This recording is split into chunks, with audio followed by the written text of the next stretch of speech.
Hello दोस्तों, good morning. आप सभी को धीरज सीटेड एकेडमी में स्वागत है। जैसा कि आप सब जानते हैं कि आपका वो दिन आखिर आ ही गया जिस दिन को आप बहुत बेशर्मी से इंतज़ार कर रहे थे। आज का दिन हम लोगों के लिए एक ऐतिहासिक दिन होगा, क्योंकि आज वो दिन डिसाइड होगा कि आप क्या कर सकते हैं लाइफ में, क्या आप 9th-10th के शिक्षक बन सकते हैं या नहीं। आज का दिन आपके लिए एक अहम दिन है, तो इस दिन को एक अच्छे से हम शुरू करना चाहते हैं। ऐसे तो उम्मीद नहीं था कि हम आज के दिन कोई वीडियो लेकर आएंगे, लेकिन आप लोग का बार बार कमेंट आने की वजह से कि सर आपने तो 3 विषय करवा दिया, चौथा विषय जो था इकोनॉमिक्स का वो शुरू भी नहीं किए हैं। कम से कम 50-100 इसमें से हमारे व्हाट्सएप पे आ चुका है कि सर कम से इकोनॉमिक्स का पार्ट 1 कम से कम तो पार्ट 1 लेके आइए। तो आप लोग का मैसेज देखने के बाद हमसे भी रहा नहीं गया और लास्ट में हम मजबूर होके ये वीडियो बनाने जा रहे हैं। देखते हैं इस वीडियो को हम कहाँ तक ले जाते हैं। वैसे आपको हम बता दें कि 9th क्लास का इकोनॉमिक्स में टोटल 6 चैप्टर पढ़ने हैं। SCERT के अनुसार 6 चैप्टर पढ़ने हैं आपको। तो अगर हम जहाँ तक वीडियो लेकर आते हैं 4 या 5 चैप्टर तक, तो वहीं तक होगा। पार्ट 2 का आप इंतज़ार ना करें, क्योंकि वो संभव नहीं है लाना।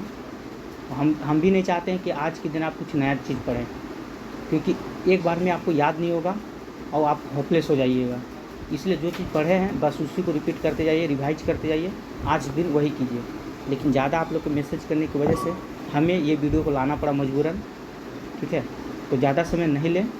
और हाँ, आप जब परीक्षा हॉल में जाएं तो गहरी सांस लें। जब भी आपको ऐसे घबराहट महसूस हो तो गहरी सांस लें और अपने परीक्षा को अच्छे से दें। और अब बकाएँ नहीं, जितना आप पढ़ें उतना बहुत ज़्यादा ही पढ़ लिए हैं, क्योंकि आप लास्ट समय में आप कुछ कर भी नहीं सकते हैं। तो अपना मनोबल को हमेशा बुलंदी तक रखें कि जो होगा से देखा जाएगा। चलिए फ़िलहाल हम शुरू करते हैं। ये है आपका 9th क्लास का इकोनॉमिक्स पार्ट 1। चलिए, तो पहला क्वेश्चन है, निम्नलिखित में से कौन पूंजी है। ठीक है, तो निम्नलिखित में से कौन पूंजी है। तो पहला का आंसर हो जाएगा आपका किसान का हल, क्योंकि किसान का जो हल है ना, उससे वह खेत को जोतता है और जोतने के बाद जो भी होता है उसके लिए वही समझिए कि पूंजी। अगर जोतेगा नहीं तो उसका आगे विकास नहीं हो पाता है। खैर, आगे क्वेश्चन की ओर चलते हैं। क्वेश्चन नंबर 2 बोलता है कि जो व्यक्ति व्यवसाय में जोखिम का वहन करता है उसे क्या कहते हैं। तो जो व्यक्ति व्यवसाय में जोखिम का वहन करता है उसे हम क्या कहते हैं, उसे हम साहसी कहते हैं। क्वेश्चन नंबर 3 की ओर चलते हैं। निम्नलिखित में कौन श्रम के अंतर्गत आती है। ठीक है, तो श्रम के अंतर्गत कौन आते हैं, याद रखिएगा। नौकर द्वारा बच्चों की सेवा, ये भी आपका एक श्रम के अंतर्गत है। पैसे के लिए फुटबॉल खेलना, वकील का कार्य, यानी कि उपयुक्त में से सभी, ये आपका श्रम कि श्रम के अंतर्गत आते हैं। क्वेश्चन नंबर 4 की ओर चलते हैं। चलिए, पूंजीगत वस्तुएं निम्नलिखित में कौन से हैं।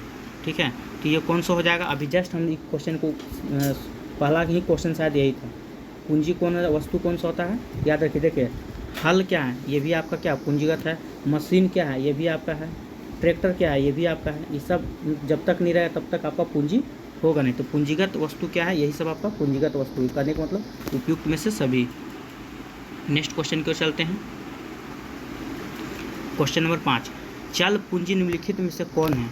चल पूंजी निम्नलिखित में से कौन है, इसका भी आंसर क्या हो जाएगा, यानी कि बीज एक प्रकार का चल पूंजी है। कोयला, कच्चा माल, यानी कि उपयुक्त में से सभी। Option number D. 5 का आंसर क्या हो जाएगा, डी। क्वेश्चन नंबर 6 की ओर चलते हैं। उत्पादन पूंजी निम्नलिखित में से कौन सा है। उत्पादन पूंजी कौन सा है, तो इसका हो जाएगा 6 का आपका ऑप्शन नंबर 4, यानी कि उपयुक्त में से सभी आपका उत्पादन पूंजी है। क्वेश्चन नंबर 7 की ओर चलते हैं। उत्पादन के प्रमुख साधन कितने हैं। ठीक है, उत्पादन के प्रमुख साधन कितने हैं, तो ये हो जाएगा आपका 5 साधन है। नेक्स्ट क्वेश्चन देखते हैं। उत्पादन या उत्पाद का अर्थ क्या है। ठीक है, तो 8 का आंसर क्या हो जाएगा, 2 हो जाएगा। उपयोगिता का सृजन। क्वेश्चन नंबर 9 की ओर चलते हैं। उत्पादन का निष्क्रिय साधन क्या है? उत्पादन का निष्क्रिय साधन क्या है? तो ये हो जाएगा आपका भूमि। क्वेश्चन नंबर 10 की ओर चलते हैं। पूंजीगत वस्तुएं निम्नलिखित में कौन से हैं? तो पूंजीगत वस्तु निम्नलिखित में कौन से? 10 का आंसर क्या हो जाएगा? फिर से वही क्वेश्चन आया, देखिए आप, मशीन, हल, ट्रैक्टर, यानी कि उपयुक्त में से सभी। क्वेश्चन नंबर 11 की ओर चलते हैं। निम्नलिखित में से भूमि की विशेषता कौन सी है? तो क्वेश्चन नंबर 11 का आंसर क्या हो जाएगा? ये आपका हो जाएगा 3, उसमें गतिशील का अभाव है। क्वेश्चन नंबर 12 की ओर चलते हैं। अर्थशास्त्र में भूमि का तात्पर्य क्या है? तो अर्थशास्त्र में भूमि का तात्पर्य आपसे पूछा जा रहा है। तो 12 का आंसर क्या हो जाएगा? ए, प्राकृतिक प्रदन सभी निःशुल्क वस्तुएं। नेक्स्ट क्वेश्चन की ओर चलते हैं, क्वेश्चन नंबर 11 की ओर। निम्नलिखित में से कौन उत्पादक है? ठीक है, तो निम्नलिखित में से कौन उत्पादक है? तो ऑप्शन नंबर 1 हो जाएगा बढ़ई। अगला क्वेश्चन को चलते हैं। भूमि उत्पादन का साधन क्या है? तो भूमि उत्पादन का क्या क्या साधन हो सकता है? हम मतलब जानते हैं ना, सक्रिय और निष्क्रिय, यानी कि ए और बी दोनों हो सकते हैं। क्वेश्चन नंबर 15 की ओर चलते हैं।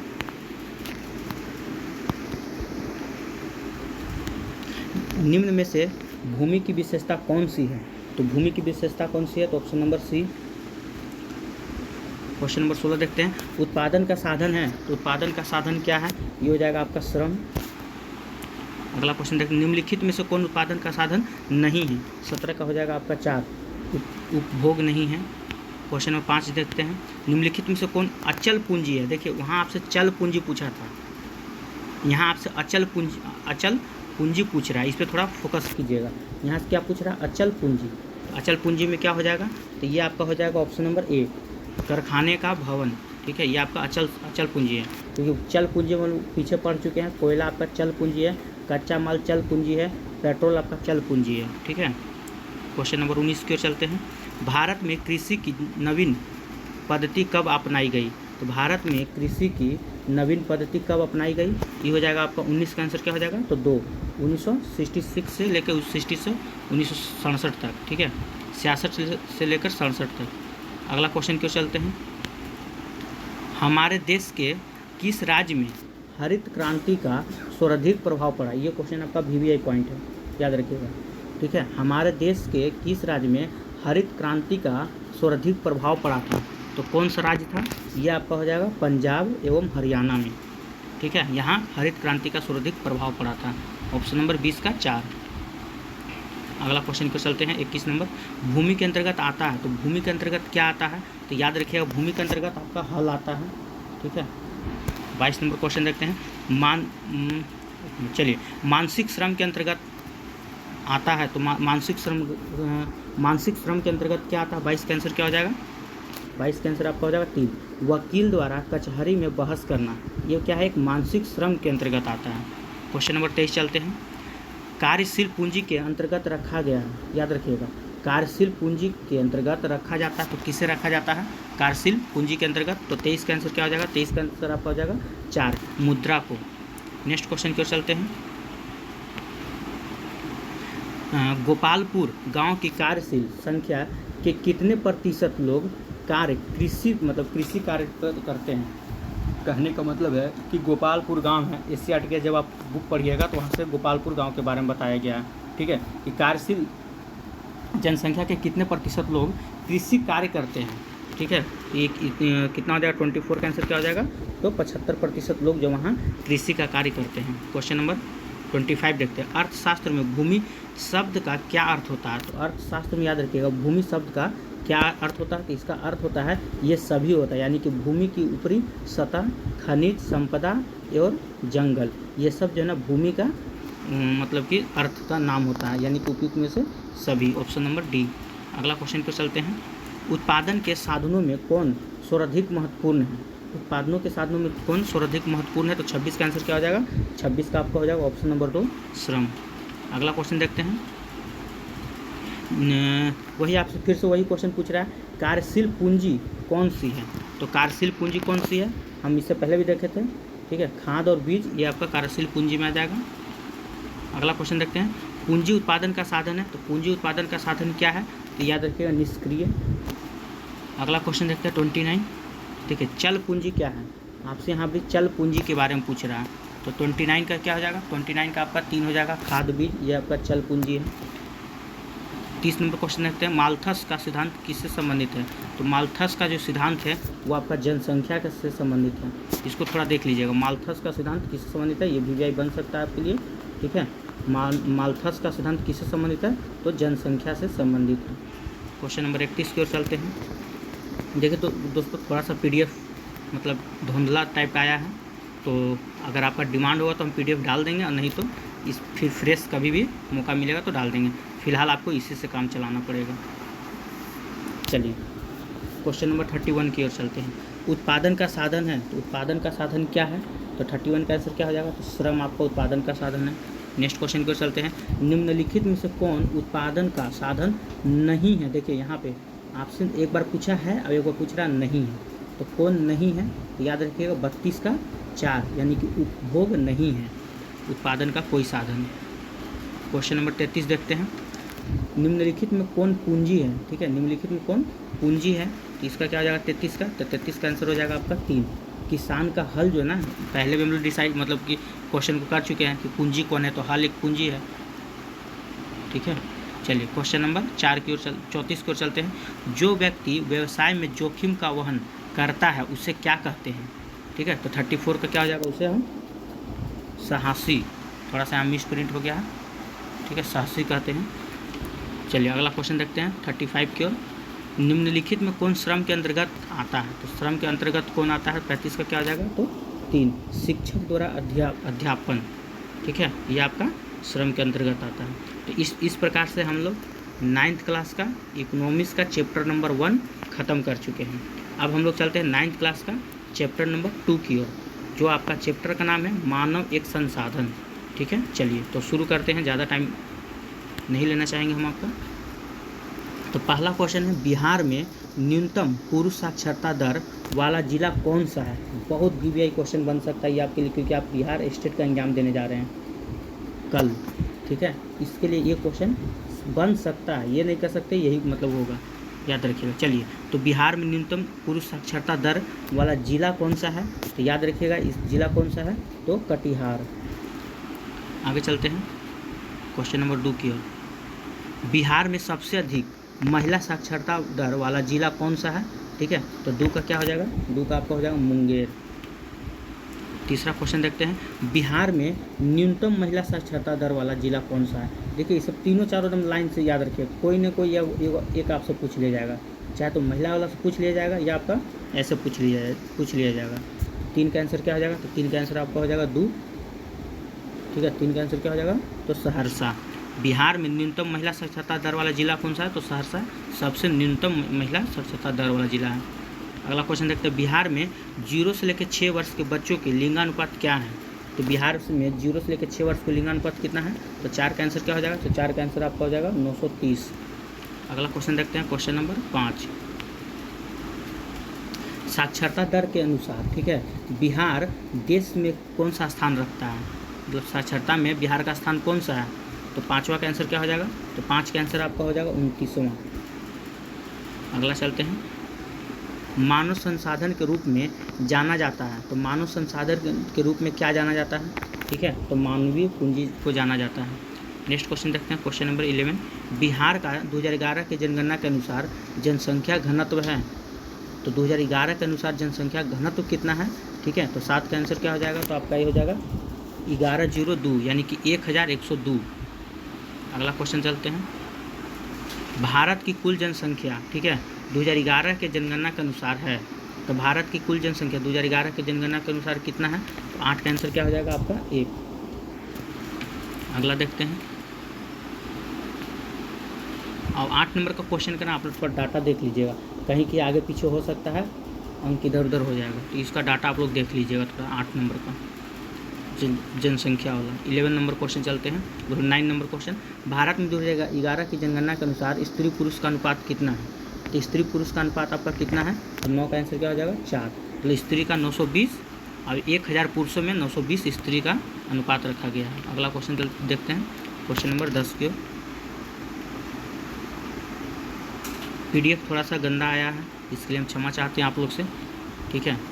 बाद में भी अपलोड कर दिया जाएगा, आप पहले एग्ज़ाम दीजिए, जितना हो सकता है वीडियो को देख लीजिए, बाद में PDF की ओर चाहिए, क्योंकि अब उतना टाइम नहीं है आपके पास कि आप PDF पढ़िए, सेट मारिए, तब फिर वीडियो देखिए। ये इतना टाइम आपके पास नहीं है, तो डायरेक्ट वीडियो से ही काम चलाइएगा। चलिए 10 नंबर क्वेश्चन देखते हैं।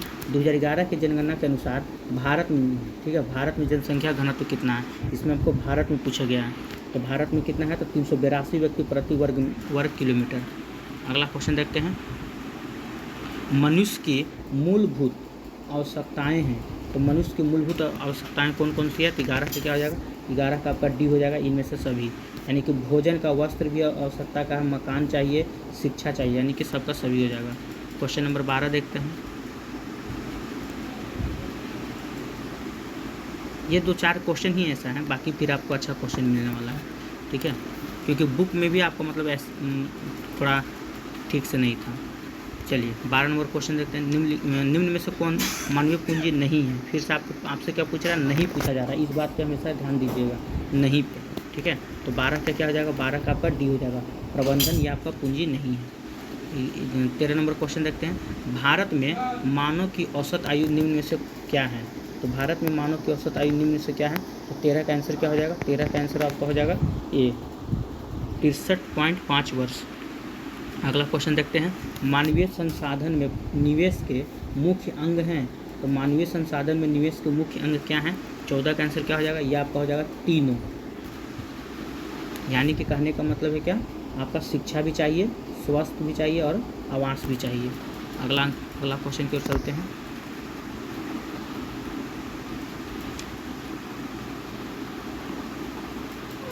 बिहार के किस जिले में जनसंख्या घनत्व सबसे कम है? ये आपका घनत्व पूछ रहा है, जनसंख्या घनत्व में सबसे कम कौन सा है? तो 15 का क्या हो जाएगा? कैमूर जिला, सी। 16 नंबर क्वेश्चन देखते हैं। बिहार की साक्षरता दर कितना प्रतिशत है? तो 16 का क्या हो जाएगा? 52%।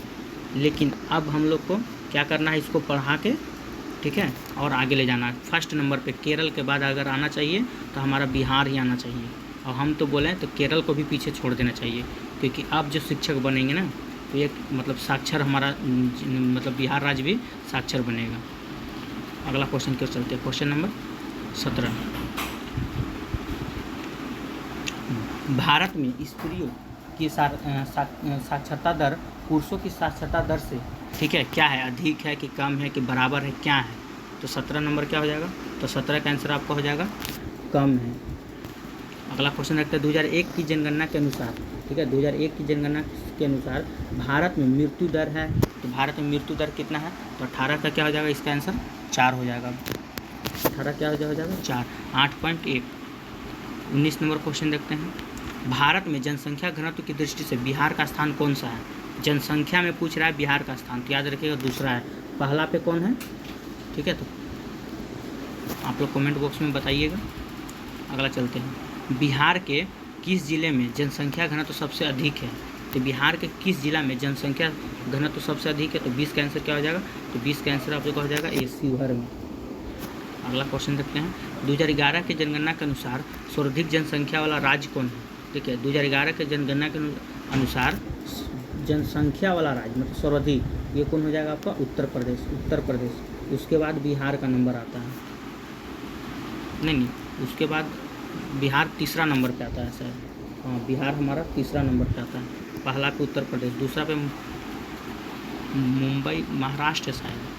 अच्छा, उसको बाद में देख लिया जाएगा। चलिए 12 नंबर क्वेश्चन देखते हैं। 22 नंबर। भारत में विश्व की जनसंख्या का भाग है, तो भारत में विश्व की जनसंख्या का भाग कितना प्रतिशत है? तो 22 का आंसर क्या हो जाएगा? 22 का आंसर हो जाएगा 17.5%। अगला क्वेश्चन देखते हैं। बिहार के भागलपुर जिला में जनसंख्या घनत्व क्या है? तो भागलपुर के मतलब आपसे एक जिला का नाम लेकर पूछ रहा है, तो 23 का आंसर क्या हो जाएगा? 23 का आंसर हो जाएगा आपका 11,180। 24 नंबर क्वेश्चन देखते हैं।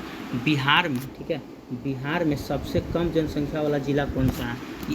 ये मतलब आज का वीडियो सच में थोड़ा इम्पोर्टेंट हो सकता है, क्योंकि सारा का सारा क्वेश्चन आपसे बिहार के रिलेटेड दिया हुआ है, याद रखिएगा। इसको एकदम अच्छे से देख के जाइएगा, बिहार से जो भी क्वेश्चन आएगा तो छूटना नहीं चाहिए, ठीक है। तो 24 का आंसर क्या हो जाएगा?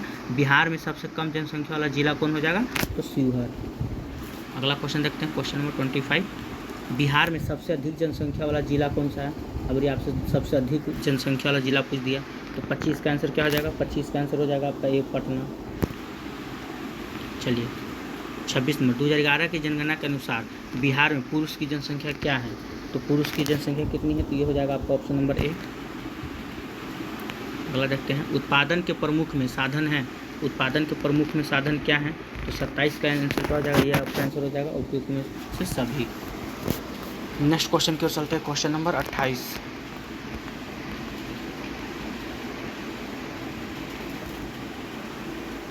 थोड़ा सा यहाँ पे देख लीजिएगा, पीडीएफ ठीक ठाक नहीं है। मानव विकास सूचांक किन मानकों को तैयार किया जाता है? तो मानव विकास सूचांक में किन मानकों को तैयार किया जाता है? 28 का क्या हो जाएगा? यानी कि स्वास्थ्य को भी, शिक्षा को भी, रहन सहन को भी, यानी कहने का भी आंसर क्या हो जाएगा? उपयुक्त में से सभी, ऑप्शन नंबर डी। अगला क्वेश्चन की ओर चलते हैं, राष्ट्रीय जनसंख्या नीति 2020 की घोषणा की गई है कि कब की गई थी? ठीक है, 29 का आंसर क्या हो जाएगा? ये हो जाएगा आपको 15 फरवरी 2020 में। अगला क्वेश्चन देखते हैं, क्वेश्चन नंबर 30। बिहार में जनसंख्या वृद्धि के कारण क्या है? अगर बिहार की जो जनसंख्या वृद्धि हो रहे हैं तो किसके कारण हो रहे हैं? ठीक है, तो भी इसका 30 का आंसर क्या हो जाएगा? तो 30 का आंसर हो जाएगा उपयुक्त में से सभी, क्योंकि गरीबी भी एक प्रकार का जनसंख्या वृद्धि का कारण बन रहा है, और शिक्षा, लोग पढ़ लिख नहीं रहे हैं, कुछ और करके अपनी जनसंख्या को बढ़ाए चल जा रहे हैं। गर्म जलवायु। अगला क्वेश्चन देखते हैं, क्वेश्चन नंबर 31। 2011 के अनुसार भारत की साक्षरता दर कितना है? ठीक है, तो 31 का क्या हो जाएगा? 31 का आपका हो जाएगा option number A, 74.04। 32 number question देखते हैं, बोलता है कि प्रोफेसर अमर्त्य सेन ने प्राथमिक शिक्षा को मानव के लिए क्या बनाने पर जोर दिया था? ठीक है, ये बहुत अच्छा क्वेश्चन है। 32 का आंसर क्या हो जाएगा? ये हो जाएगा मूल अधिकार। अगला क्वेश्चन देखते हैं, 33 नंबर, जनगणना 2001 के अनुसार भारत की साक्षरता दर क्या है? ये बहुत पीछे क्वेश्चन पूछा है। ठीक है, तो 33 का आंसर क्या हो जाएगा? 33 का आंसर आपका हो जाएगा 2, मतलब कि 65.4%। अगला क्वेश्चन देखते हैं, क्वेश्चन नंबर 34। जनगणना 2001 के अनुसार, ठीक है, मानव की औसत आयु निम्न में से क्या है? तो 34 का आंसर क्या हो जाएगा? 34 का आंसर हो जाएगा आपका सी, 63.8 वर्ष। क्वेश्चन नंबर 35 देखते हैं, बिहार राज्य के किस जिले की जनसंख्या सबसे अधिक है? तो बिहार राज्य के किस जिले की जनसंख्या सबसे अधिक है? 35 का क्या हो जाएगा? तो ए, यानी कि पटना। अगला क्वेश्चन देखते हैं, भारत में सर्वप्रथम जनगणना कब हुई थी? ठीक है, भारत में सर्वप्रथम जनगणना कब हुई थी? तो याद रखिएगा, लॉर्ड मेयो के शासनकाल में। 36 का आंसर क्या हो जाएगा? 36 का आंसर 2, यानी कि लॉर्ड मेयो के शासनकाल में। ये जनगणना किसके शासनकाल में शुरू हुआ था? लॉर्ड मेयो, जब आप पढ़िएगा तो इनके शासनकाल में। चलिए नेक्स्ट क्वेश्चन की ओर चलते हैं, महान विभाजक वर्ष किसको कहा जाता है? ठीक है, 37 का आंसर क्या हो जाएगा? ऑप्शन नंबर 2, 1911 में। चलिए अगला क्वेश्चन देखते हैं, बिहार की कुल जनसंख्या कितनी है? तो बिहार की कुल जनसंख्या की बात कर रहा है, ऑप्शन नंबर क्या हो जाएगा? सी।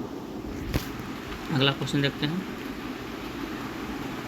कि बिहार की जनसंख्या देश की जनसंख्या का कुल कितना प्रतिशत है? ठीक है, बिहार की जो जनसंख्या है देश की कुल जनसंख्या का कितना प्रतिशत है? 39 का आंसर क्या हो जाएगा आपका? 8.58%। अगला क्वेश्चन देखते हैं, बिहार की जनसंख्या वृद्धि दर के अनुसार, ठीक है, ये देश में के कौन सा स्थान है? 40 का आंसर क्या हो जाएगा? 40 का आंसर आपका हो जाएगा 2, यानी कि तीसरा स्थान है। ये क्वेश्चन पहले भी हम लोग कर चुके हैं। अगला क्वेश्चन देखते हैं, सर्वाधिक जनसंख्या वाला घनत्व वाला जिला कौन सा है? एक मिनट। चलिए क्वेश्चन नंबर 41, सर्वाधिक जनसंख्या घनत्व वाला बिहार का जिला कौन सा है? ठीक है, 41 का क्या हो जाएगा? तो 41 का आपका हो जाएगा ऑप्शन नंबर ए, मधेपुरा। अगला क्वेश्चन देखते हैं, सर्वाधिक जनसंख्या वाला, ठीक है, यहाँ देखिए, सर्वाधिक जनसंख्या वाला बिहार का जिला कौन सा है? तो 42 का आंसर क्या हो जाएगा? तो 42 का हो जाएगा आपका ए, पटना। अगला क्वेश्चन देखते हैं, न्यूनतम जनसंख्या घनत्व वाला बिहार का जिला कौन सा हो जाएगा? तो 43 का क्या हो जाएगा? तो 43 का हो जाएगा आपका डी, कैमूर। बिहार की दशकीय जनसंख्या वृद्धि दर क्या है? 44, तो 44 नंबर क्या हो जाएगा? ऑप्शन नंबर आपका बी हो जाएगा, 25.07। अगला क्वेश्चन देखते हैं, न्यूनतम जनसंख्या वाला बिहार का जिला कौन सा है? तो न्यूनतम जनसंख्या वाला बिहार का जिला हो जाएगा आपका 45 का शेखपुरा। अगला क्वेश्चन चल देखते हैं 46 नंबर।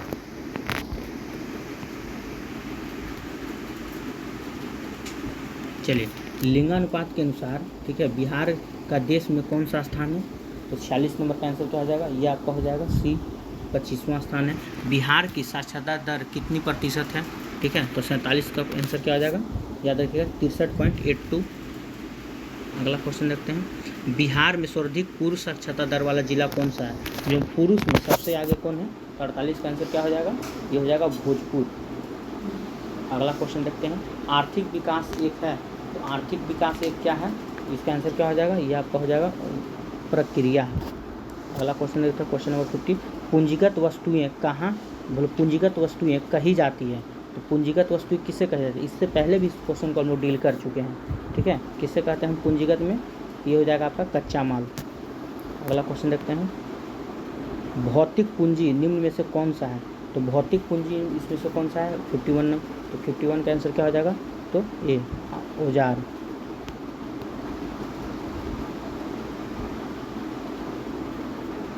चलिए, कौशल निर्माण एक प्रक्रिया है, तो कैसी प्रक्रिया है? तो 52 का आंसर क्या हो जाएगा? तो 52 का आंसर हो जाएगा आपका एक दीर्घकालीन प्रक्रिया है, ठीक है। आपत्ति ह्रास नियम को भी कहते हैं, तो क्या कहते हैं? ये हो जाएगा परिवर्तनशील अनुपात के नियम कहते हैं। तो इस प्रकार से आज हम लोग 9th क्लास का इकोनॉमिक्स का चैप्टर नंबर 2 कंप्लीट कर चुके हैं, ठीक है। अब हम चलते हैं चैप्टर नंबर 3 की ओर। जो चैप्टर का नाम है आपका, ये पूरा का पूरा SCERT बुक का है, ठीक है। अगर आप NCERT मिलाइएगा भी ना, तो आपको सेम टू सेम यही दिखेगा। ये नहीं कि NCERT में कुछ और है। NCERT 9th 10th का जो भी है, SCERT दोनों का दोनों आपका सेम मिलेगा।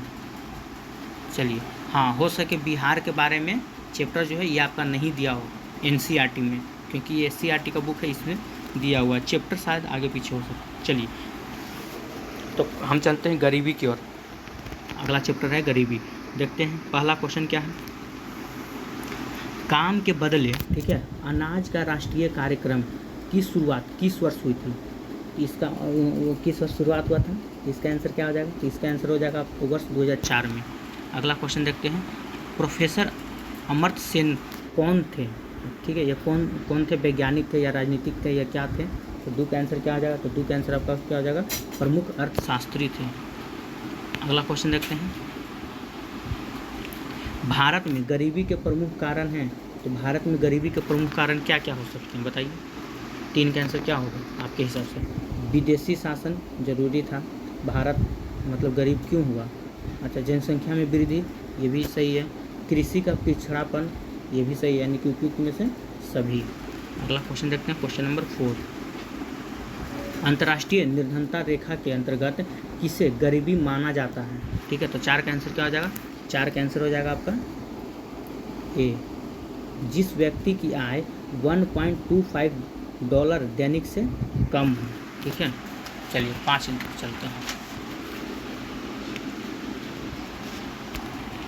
क्वेश्चन नंबर 5 की ओर।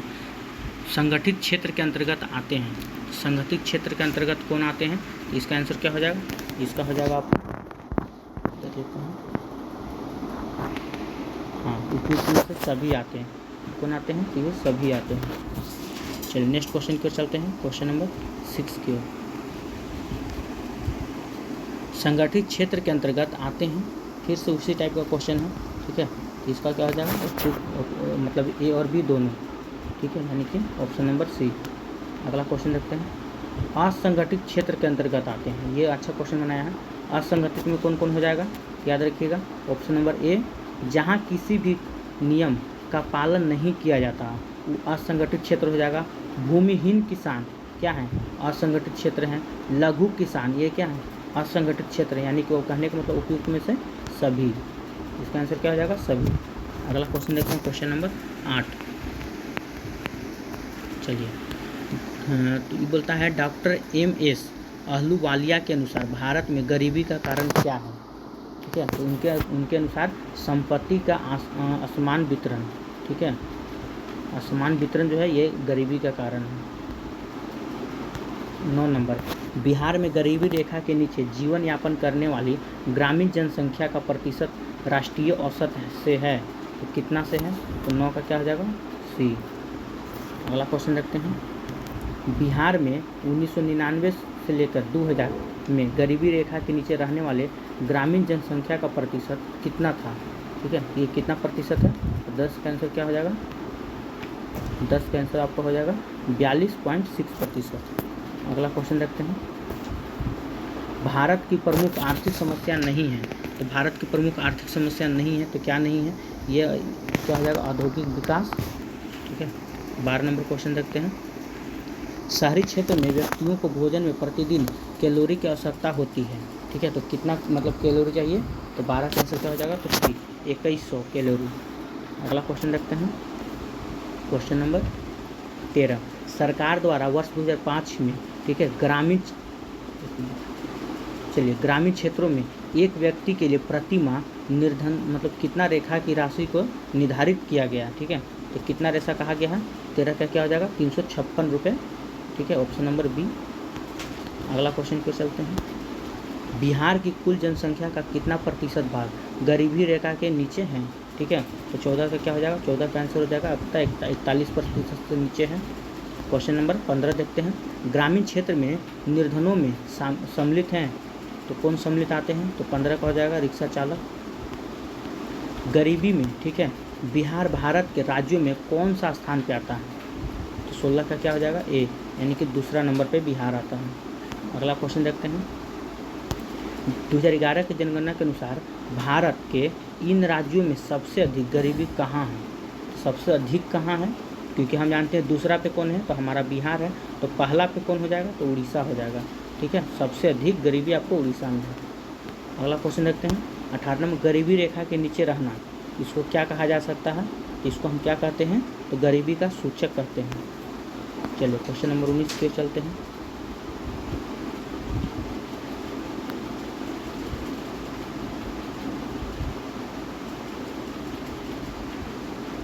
चलिए, शहरी क्षेत्र के व्यक्तियों का प्रतिदिन, ठीक है, कितनी कैलोरी का भोजन की आवश्यकता होती है। ठीक है, जस्ट अभी हम लोग पीछे किए थे 2100 कैलोरी। अगला क्वेश्चन को चलते हैं। Question number 20। निम्न में से कौन प्राकृतिक आपदा के अंतर्गत आते हैं, तो प्राकृतिक आपदा के अंतर्गत कौन आते हैं, ये हो जाएगा आपका बाढ़। ठीक है, बाढ़ आना, तूफान आना, आंधी आना, ये सब क्या है, ये सब आपका प्राकृतिक आपदा है। अगला क्वेश्चन देखते हैं 21 नंबर, कि मानसिक प्रति व्यक्ति उपभोग, ठीक है, व्यय के द्वारा गरीबी रेखा का निर्धारण ग्रामीण क्षेत्र में कितना रुपया प्रति माह, ठीक है, कितना रुपया प्रति माह किया गया है, तो कितना रुपया प्रति माह किया गया है। ठीक है, तो कितना रुपया किया गया है, 21 का क्या हो जाएगा आपका, 21 का 328 रुपया प्रति माह किया गया है। 22 नंबर क्वेश्चन देखते हैं। चलिए, निर्धनता की माप मुख्यतः किस आधार पर की जाती है। ठीक है, तो इसकी किस आधार पर की जाती है, यानी कि हम कह सकते हैं ए और बी दोनों। ठीक है, यानी कि आय और उपभोग दोनों पे किया जाता है। क्वेश्चन नंबर 23 देखते हैं। किन व्यक्तियों पर निर्धनता का सर्वाधिक प्रभाव पड़ता है। ठीक है, तो 23 का हो जाएगा आपका उपयुक्त में से सभी, इन सभी पर पड़ता है। बिहार की कुल जनसंख्या का कितना प्रतिशत भाग गरीबी रेखा के नीचे है। ठीक है, प्रतिशत कितना प्रतिशत हो जाएगा, कि 33.74%। अगला क्वेश्चन पे चलते हैं। Question number 25। भारत के किस राज्य में, ठीक है, बिहार की तुलना में, ठीक है, मतलब कि गरीबी का प्रतिशत अधिक है, तो कौन सा राज्य था, इससे पहले भी हम पढ़ चुके हैं। 25 का उत्तर प्रदेश, उड़ीसा। बिहार के किस राज्य में बिहार की तुलना में, ठीक है, निर्धनों का प्रतिशत अधिक है, चलो उड़ीसा। इस क्वेश्चन का आंसर आप लोग थोड़ा देख लीजिएगा। ठीक है, क्योंकि बिहार से अधिक पूछ रहा है, तो इससे पहले हम लोग उड़ीसा भी आंसर मार चुके हैं। यहाँ उत्तर प्रदेश तो होना नहीं चाहिए, शायद बी ही होना चाहिए, लेकिन आंसर आप लोग देख लीजिएगा। ठीक है, हम बार बार बोल रहे हैं, 25 का आंसर आप लोग देख लीजिएगा। चलिए अगला क्वेश्चन को चलते हैं 26। बिहार में गरीबी की समस्या के निराकरण के लिए आवश्यक है, तो क्या आवश्यक है, ये हो जाएगा आपका इनमें से सभी। अगला क्वेश्चन चलते हैं 27 नंबर। गरीबी में बिहार राज्य का, ठीक है, भारत में कौन सा स्थान है, तो हम पहले भी पढ़ चुके हैं, ये दूसरा स्थान है। पहला पे क्या है, उड़ीसा। चलिए अगला क्वेश्चन पे चलते हैं। Question number 28। 2011 की जनगणना के अनुसार भारत इन राज्यों में सबसे अधिक गरीबी कहाँ है? 2011 बोल दिए, 2001 के जनगणना के अनुसार आपसे पूछा जा रहा है, इस बात पे फोकस कीजिएगा, ठीक है। तो 28 का क्या हो जाएगा? उड़ीसा, 2001 ही से है। चलिए, गरीबी रेखा के नीचे रहना क्या कहलाता है? इससे पहले भी हम जान चुके हैं, गरीबी का सूचक कहलाता है, क्वेश्चन पहले भी आ चुका है। अगला चलिए, क्वेश्चन नंबर 30। भारत में सबसे कम निर्धन राज्य कौन है? सबसे कम निर्धन की बात किया जा रहा है, ठीक है। 30 का कौन है? तो जम्मू कश्मीर। 30 का आंसर क्या हो जाएगा? जम्मू कश्मीर। अगला क्वेश्चन पे चलते हैं। Question number 31। स्वर्ण जयंती ग्राम स्वरोजगार योजना की शुरुआत कब की गई थी? ठीक है, तो ये कब किया गया था? तो 1 अप्रैल 1999 में किया गया था। नेक्स्ट क्वेश्चन पे चलते हैं। Question number 32। गैर सरकारी प्रयासों के अंतर्गत, ठीक है, गरीबी दूर करने के तरीके नहीं हैं, तो कौन सा गरीबी दूर करने के तरीका नहीं है? याद रखिए, इनमें से कोई नहीं। ऑप्शन नंबर डी हो जाएगा। अगर आप सोचिएगा कि स्वयं की सहायता का समूह बनाकर हम गरीबी को दूर कर दें, बिहार की गरीबी को, ये होने वाला नहीं है। सामुदायिक विकास का कार्यक्रम, आप कितना विकास कीजिएगा सामुदायिक रूप से, खेती करके इस सबसे कभी गरीबी दूर नहीं किया जा सकता। अगला क्वेश्चन देखते हैं। Question number 33।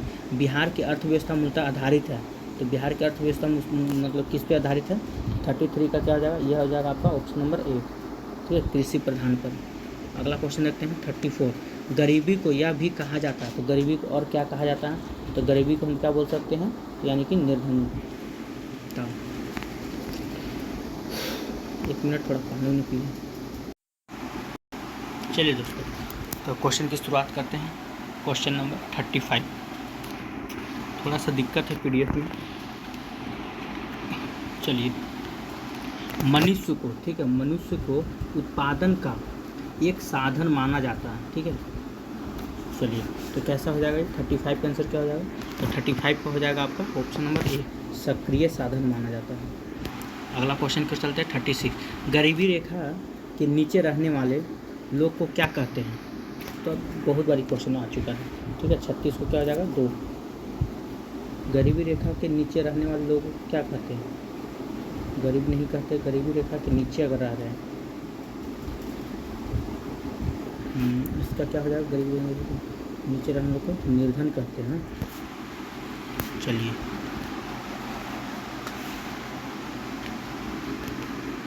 नहीं, गरीबी रेखा के नीचे रहने वालों को, तो इसको आपको देख लीजिएगा थोड़ा।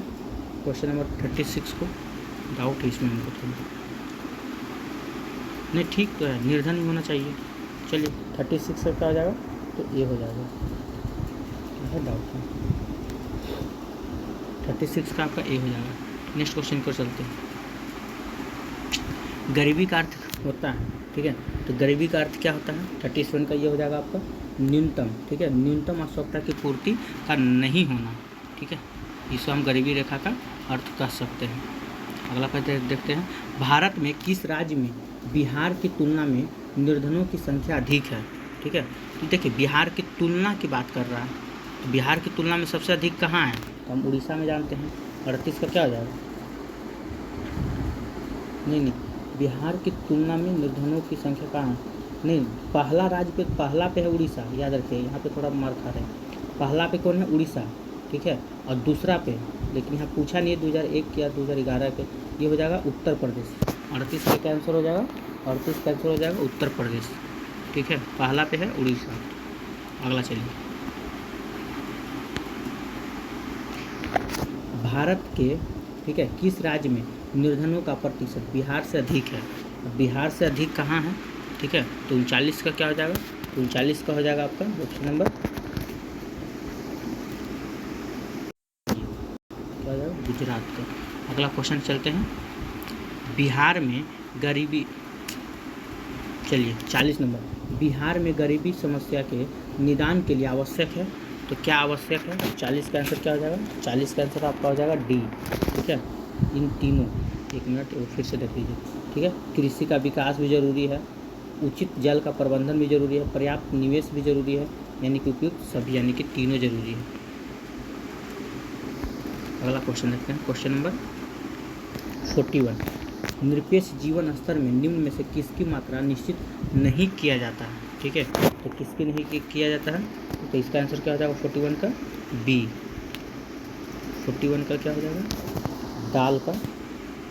42 की ओर चलते हैं। गैर सरकारी प्रयास के अंतर्गत गरीबी दूर करने के लिए, ठीक है, निम्न तरीके में प्रमुख है, तो क्या है, तो 42 का क्या हो जाएगा आपका ऑप्शन नंबर, यानी कि सभी को ज़रूरत पड़ता है। स्वयं सहायता समूह, स्वराज, सामूहिक खेती। चलिए 43 नंबर देखते हैं। स्वरोजगार के अंतर्गत आते हैं, कौन आते हैं, 43 का आंसर क्या हो जाएगा, यानी कि इस, चलिए बोलता है जो गांव एवं शहर में अपना रोजगार खुद करते हैं। स्वयं मतलब वो उसको जिसका खुद पे हक हो, जब मन तब वो अपना रोजगार को बंद कर सकते, जैसे फुटपाथ पर ठेला लगाने वाले, कपड़ा बेचने वाले, ये सब जो होते हैं इनका अपना एक रोजगार होता है। ठीक है, पहला ऑप्शन सही है। दूसरा ऑप्शन की हम बात कर ले तो जो सिर्फ गांव में ही अपना रोजगार करते हैं, ये भी सही है, स्वरोजगार हो गया। तीसरा देखिए, जो सिर्फ शहरों में ही अपना रोजगार करते हैं, ये भी सही है, यानी कि उपयुक्त में से सभी, यानी कि तीनों का तीनों सही है। चलिए, शहरी क्षेत्र के व्यक्तियों को प्रतिदिन कितनी कैलोरी, ये क्वेश्चन हम पीछे भी कर चुके हैं, 2100 कैलोरी की ज़रूरत पड़ता है। अगला क्वेश्चन देखते हैं, निम्न में से कौन प्राकृतिक आपदा के अंतर्गत आते हैं, तो प्राकृतिक आपदा के अंतर्गत तो कौन आते हैं, तो 45 का आंसर क्या हो जाएगा, तो 45 का आंसर हो जाएगा आपका सी, यानी कि बाढ़। ये भी क्वेश्चन आपका पीछे आ चुका है। MPCE के, ठीक है, द्वारा गरीबी रेखा का निर्धारण ग्रामीण क्षेत्रों में कितना रुपया प्रति माह मतलब दिया जाता है। ठीक है, तो 46 का क्या आ जाएगा आपका ऑप्शन नंबर ए, 328 रुपया प्रति माह के रूप में दिया जाता है। अगला क्वेश्चन देखते हो, क्वेश्चन नंबर 27, सामूहिक खेती के अंतर्गत, ठीक है, हाँ, निम्न में से कौन सी समस्याओं का साधन होता है। ठीक है, तो 47 का क्या हो जाएगा, 47 का आंसर हो जाएगा आपका दूध, उत्तम खाद की समस्या। 48 नंबर क्वेश्चन देखते हैं, स्वयं सहायता समूह एक प्रमुख घटक है, ये किसका घटक है, 48 का आंसर क्या हो जाएगा, तो ये हो जाएगा आपका स्वर्ण जयंती ग्राम स्वराज योजना का 48। चलिए 49 नंबर क्वेश्चन देख लेते हैं।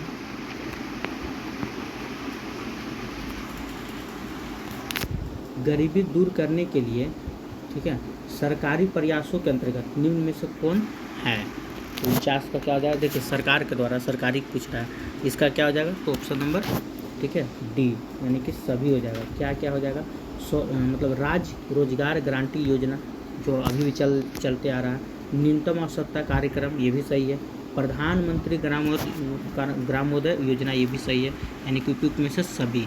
49 का क्या हो जाएगा, ऑप्शन नंबर डी। अगला क्वेश्चन की देखते हैं, नरेगा की शुरुआत, ये बहुत इंपॉर्टेंट क्वेश्चन है, ठीक है, किस वर्ष हुआ था। नरेगा की शुरुआत हम जानते हैं वर्ष 2006 में ही हो चुका था। अगला क्वेश्चन देखते हैं, चलिए, अंत्योदय अन्न योजना कब शुरू किया गया, प्रारंभ किया गया, तो अंत्योदय अन्न योजना कब शुरू किया गया, 51 का क्या हो जाएगा, तो 51 का हो जाएगा आपका ऑप्शन नंबर 1, 25 दिसंबर, 51 का 25 दिसंबर 2001 में शुरू किया गया था। ये क्वेश्चन बहुत अच्छा है, इसको VVI में आप लेके चलिएगा। अगला क्वेश्चन कर चलते हैं, राष्ट्रीय रोजगार गारंटी योजना की शुरुआत किस मतलब प्रदेश में की गई थी। ठीक है, राष्ट्रीय रोजगार गारंटी योजना की शुरुआत किस प्रदेश में की गई थी, तो 52 का आंसर क्या हो जाएगा, तो 52 का आंसर आपका हो जाएगा ए, 1 मिनट हटाने दीजिए, 52 का क्या हो जाएगा ए, 2 फरवरी 2006 को हुआ था, किस राज्य में, तो आंध्र प्रदेश। आपसे यहाँ क्या पूछ रहा है, ठीक है, प्रदेश यानी कि कोई राज्य का नाम, तो आंध्र प्रदेश कब किया गया था, तो 2 फरवरी 2006 में किया गया था। चलिए अगला क्वेश्चन देखते हैं, ये क्वेश्चन पीछे भी आ चुका है, स्वर्ण जयंती वाला, ठीक है, तो बोल रहा है स्वर्ण जयंती शहरी रोजगार योजना की शुरुआत किस वर्ष हुई थी, ये क्वेश्चन पीछे भी आ चुका है, 1 दिसंबर 1997 में। ठीक है, 54 नंबर क्वेश्चन देखते हैं। चलिए, जवाहर रोजगार योजना कब प्रारंभ की गई, तो जवाहर रोजगार योजना कब प्रारंभ की गई थी, इसका आंसर क्या हो जाएगा, याद रखिएगा, अप्रैल 1989 में। ये जितना भी क्वेश्चन अगर शुरू हो रहे हैं ना, ये सब डाटा वाला, इसमें से ज़रूर एक क्वेश्चन फंसने वाला है, ठीक है, उसको अच्छा से आप लोग देख लीजिएगा। चलिए 55 नंबर क्वेश्चन देखते हैं, मध्याह्न भोजन कार्यक्रम की शुरुआत कब हुई थी। ठीक है, ये सबसे पहले कहाँ किस राज्य में हुआ था, तमिलनाडु में शायद बोल रहे हैं। ठीक है, देख लीजिएगा बाद में आपको। 55 का आंसर क्या हो जाएगा, तो इसका आंसर आपको हो जाएगा 15 अगस्त 1995, शायद तमिलनाडु में ही, कंफार्म तमिलनाडु में ही हुआ। थोड़ा सा मतलब कन्फ्यूजन में। अगला क्वेश्चन देखते हैं। असुरक्षा गरीबी का क्या है, असुरक्षा गरीबी का क्या है। ठीक है, ये आपका गरीबी मापने का एक तरीका है। क्या है, गरीबी मापने का एक तरीका है। अगला क्वेश्चन की ओर चलते हैं। क्वेश्चन नंबर 57, प्राकृतिक आपदाएं के अंतर्गत आते हैं। ये हम पहले भी आपको बता चुके हैं। प्राकृतिक मतलब इसके अंतर्गत कौन आते हैं। ठीक है, देखिए भूकंप, भूकंप कोई मानव निर्मित तो है नहीं, क्या है, प्राकृतिक है। चक्रवात, ये क्या है, ये भी आपका प्राकृतिक है। बाढ़ क्या है, बाढ़ आ जाना, ये भी आपका प्राकृतिक है। ठीक है, यानी कि ऑप्शन नंबर डी हो जाएगा। तो इस प्रकार से आज हम लोग 9th क्लास का, ठीक है, चैप्टर नंबर 3 ख़त्म कर चुके हैं। 9th क्लास में टोटल 6 चैप्टर पढ़ने हैं। ठीक है, 9th क्लास में टोटल कितने चैप्टर पढ़ने हैं, 6 चैप्टर पढ़ने हैं, जो आपका 3 MCQs के रूप में ख़त्म हो चुके हैं। तो आज के लिए इतना ही काफ़ी है, और हम नहीं चाहते आप ज़्यादा से ज़्यादा मतलब नया क्वेश्चन सीख कर जाए, पढ़ के जाए, वो आपको दिक्कत करेगा एग्ज़ाम में। ठीक है, जो आप पढ़ चुके हैं उतना काफ़ी है, उसको रिवीजन कीजिए। ठीक है, मानते हैं कि 25-25 अगर 100 नंबर का भी पूछता है तो आप 75 नंबर तक तो आप अच्छे से पढ़ लिए हैं। फिजिक्स, केमिस्ट्री, बायोलॉजी, मतलब सॉरी क्या होता है, हिस्ट्री, ज्योग्राफी और पॉलिटिकल साइंस में, उससे भी आप अच्छा स्कोर अपना कर सकते हैं। अब नया चीज़ पढ़ के जाइएगा एक दिन पहले, थोड़ा दिक्कत होगा, और नहीं होगा तो इतना सा आपका काम कुछ बन सकता है। इसमें से आपको 4-5 क्वेश्चन पूछ लिया जाएगा, ये कंफर्म रहिएगा। जितना है इसमें से आज पढ़ लिए हैं, इसमें से 3-4 क्वेश्चन पूछना ही पूछना है, क्योंकि बिहार से रिलेटेड भी इसमें ज़्यादा प्रश्न देखने को मिला है। तो चलिए आज का वीडियो यहीं समाप्त करते हैं। और हाँ, एक सूचना आप लोग के लिए, सभी के लिए, ठीक है, कि अगर आप लोग BPSC का फॉर्म भर रहे हैं, तो अगर 10-15 स्टूडेंट भी अगर तैयार होते हैं तो उसके बारे में कुछ सोचा जाए। ठीक है, और नहीं तो हम लोग अक्टूबर में भी सुनने में आ रहा है, ऐसे न्यूज़ मिल रहा है कि नेक्स्ट एग्ज़ाम अक्टूबर में BPSC लेने जा रहा है। ठीक है, बिहार शिक्षक का अक्टूबर में आपका एग्ज़ाम होने वाला है। अगर आप लोग का मर्जी होगा तो बताइएगा, उसके ऊपर भी कुछ सोचा जाएगा। ठीक है, तो अक्टूबर में एग्ज़ाम होने वाला है, ऐसे सुनने में आ रहा है। अभी कोई मतलब ऐसा हुआ नहीं है, नोटिफिकेशन आया नहीं है। तो हम जितना जल्दी एग्ज़ाम अपना ख़त्म करके कल परसों, उसके बाद हम एक नेक्स्ट परीक्षा की तैयारी में लग सकते हैं। ठीक है, तो आप लोग इस चैनल के साथ बने रहें। ठीक है, और अगर अभी तक आपने इस चैनल को सब्सक्राइब नहीं किए हैं तो प्लीज़ सब्सक्राइब कर लें और अपने दोस्तों को भी शेयर कर दें। चलिए, सभी को बेस्ट ऑफ लक। उम्मीद है कि सबका एग्ज़ाम बढ़िया जाएगा आज। चलिए, तो हम क्लास यहीं बंद करते हैं।